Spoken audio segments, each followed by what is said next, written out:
मायने मंजिल के होते हैं सफ़र के नहीं, और मज़ा सफ़र में आता है मंजिलों में नहीं।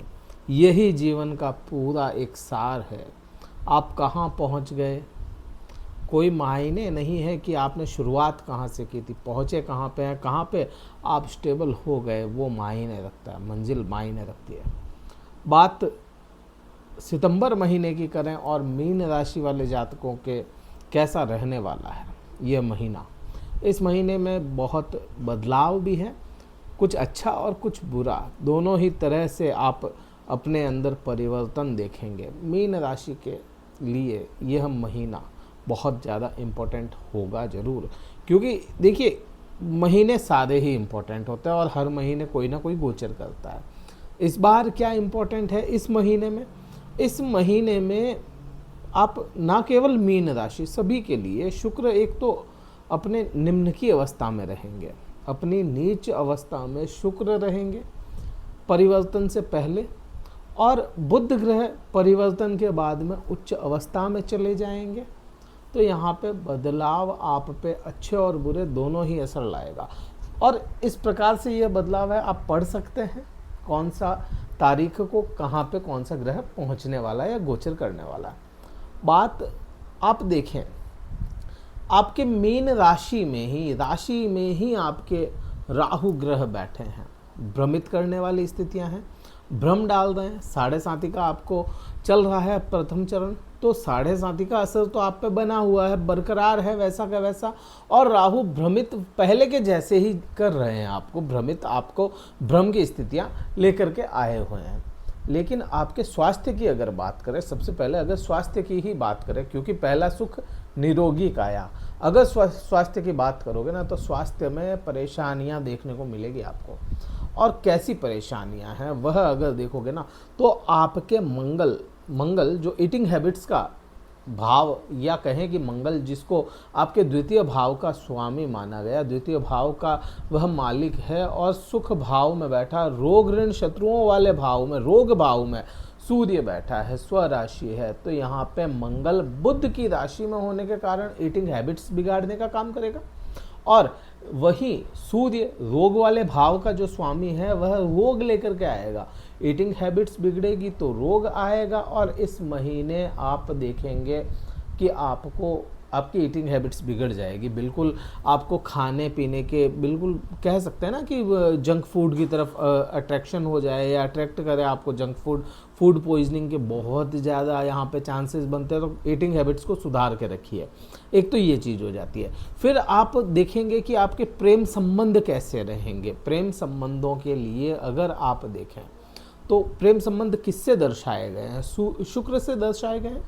शुक्र ग्रह परिवर्तन से पहले, क्योंकि शुक्र ग्रह का 18 सितंबर को परिवर्तन हो रहा है, परिवर्तन से पहले अपनी निम्न अवस्था, नीच की अवस्था में रहने वाले हैं शुक्र ग्रह। और अपनी नीच अवस्था में अगर शुक्र है, वो भी केतु के साथ में, तो यहाँ पे प्रेम संबंधों में तनातनी के योग बनते हैं।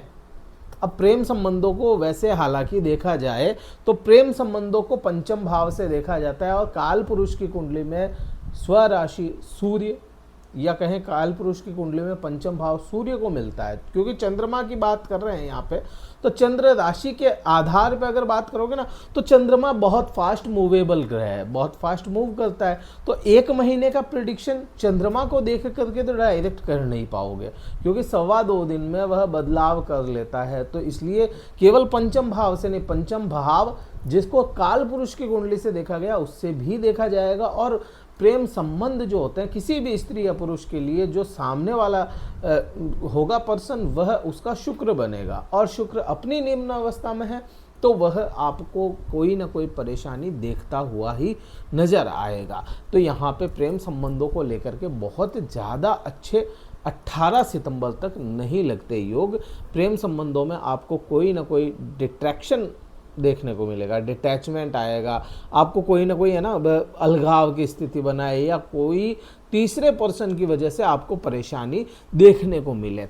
शिक्षा की बात करें अगर यहाँ पे, तो देखिए शिक्षा का भाव भी वही हो जाता है, पंचम भाव ही देखा जाता है, और चंद्रमा, और वही सेम बात आ जाती है। अब क्योंकि सूर्य यहाँ पे है और शिक्षा के लिए बुध को भी देखा जाता है, सूर्य और बुध बुधादित्य योग बना रहे हैं आपके 6ठे भाव में, तो यहाँ पे डिस्टेंस एजुकेशन के लिए ये योग अच्छा बन जाता है कि डिस्टेंस एजुकेशन आपकी अच्छी हो जाए, और पढ़ाई में मन, अपने से ही पढ़ाई में मन लगाने की स्थिति बनती है, क्योंकि यहाँ पे बुध और सूर्य एक साथ में आपके हो जाते हैं। यहाँ पे एक चीज़ और आएगी कि आपके मेडिकल खर्च बढ़ाएगा यह सूर्य, जब तक यहाँ पे है तब तक यह मेडिकल खर्च बढ़ाता हुआ नजर आएगा आपको। पति पत्नी के संबंधों की अगर बात करोगे तो पति पत्नी के संबंध भी ठीक वैसे ही हो जाते हैं जैसा आपके यह शुक्र और केतु एक साथ बैठा है, क्योंकि सप्तम भाव में बैठा है। सप्तम भाव को पति पत्नी का भाव भी माना गया है, बिजनेस का भी भाव माना गया। तो कुल मिलाकर के महीने की जो शुरुआत है शुक्र अस्त होने के कारण आपके बहुत ज़्यादा अच्छी नहीं मानी गई है। लेकिन उसके बाद में क्या, 18 सितंबर के बाद में क्या, क्योंकि 18 सितंबर के बाद में जो शुक्र ग्रह है वह अपनी स्वराशि में चला जाएगा, यहाँ से तो निकल जाएगा, और सूर्य यहाँ पे रहेगा, बुध यहाँ पे आ जाएगा। बुध भी परिवर्तन हो रहा है, 23 सितंबर को यहाँ पे हो रहा है, अपनी उच्चतम अवस्था में जा रहा है। अब यहाँ पे जाने के बाद में बुध और सूर्य अगर यहाँ पे आ जाते हैं तो आप देखेंगे कि केतु को कंट्रोल करेगा, बुध ग्रह केतु को कंट्रोल कर रहा है, तो पति पत्नी के संबंधों में यहाँ पे कुछ हद तक सुधार आएगा, बिजनेस में कुछ हद तक सुधार आपको देखने को मिलेगा। करियर की अगर बात करोगे तो मेहनत लगनी है, बहुत अधिक मेहनत लगनी है, क्योंकि मेहनत वाले भाव में आपके करियर हाउस का लॉर्ड, आपका लग्न लॉर्ड और करियर हाउस का लॉर्ड दोनों ही मेहनत का, जो अधिक मेहनत करवाने का भाव तीसरा भाव माना गया है, यहाँ पे बैठे हैं।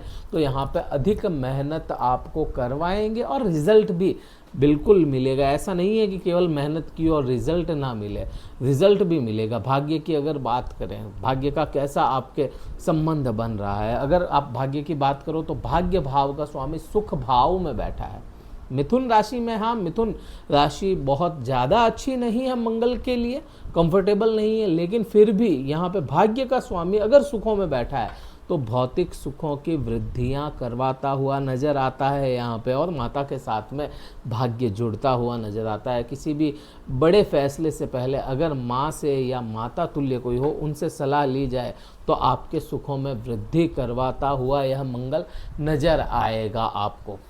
तो यहाँ पे इस प्रकार से इस महीने का था। कोई बात छूट गई हो तो आप कमेंट करके पूछ सकते हैं, बिल्कुल आपको कमेंट का जवाब कोशिश करेंगे देने की। वीडियो कहीं भी अच्छा लगा हो लाइक कीजिएगा, शेयर कीजिएगा, सब्सक्राइब जरूर कीजिएगा चैनल को। इस वीडियो में इतना ही था। कमेंट बॉक्स में आप अपने अनुभव जरूर लिखें और शेयर कीजिए वीडियो को। अगर कुंडली विश्लेषण करवाना चाहते हैं, क्योंकि ये गोचर की बात है और एक राशि के कई लाखों लोग होते हैं, करोड़ों लोग होते हैं, ये गोचर की बात है। कुंडली विश्लेषण करवाना चाहते हैं, डिस्क्रिप्शन में कार्यालय का नंबर, व्हाट्सएप मैसेज के द्वारा संपर्क करें, अपना स्लॉट बुक करवाएं, फिर मैं आपसे बात करूंगा। इस वीडियो में इतना ही था। जय हिंद, वंदे मातरम, भारत माता की जय।